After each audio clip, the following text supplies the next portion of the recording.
康复这过程，整整经历了差不多2年的时间。不烧伤真的不知道，都不清楚他的所经历的一些痛苦，还有怎么看待疤痕。王海滨打开火烧的滚烫的楼道体，救下了整幢楼邻居的生命，自己却因严重灼伤命悬一线。看淡生死，因为你永远不知道生死就是在一瞬之间的。9座的水陆2栖飞机飞行之后受伤护航公路，5人遇难。对我来说，现在我只愿意过春天和冬天，全身会露疤呀。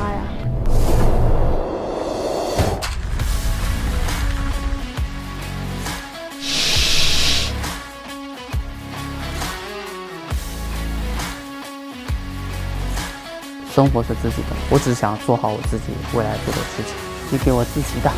好久没有穿裙子了，应该是，总归需要点希望，对吧？来支撑一下。OK， 马上要飞了。要克服这样一个恐惧，肯定是要必须自己去面对。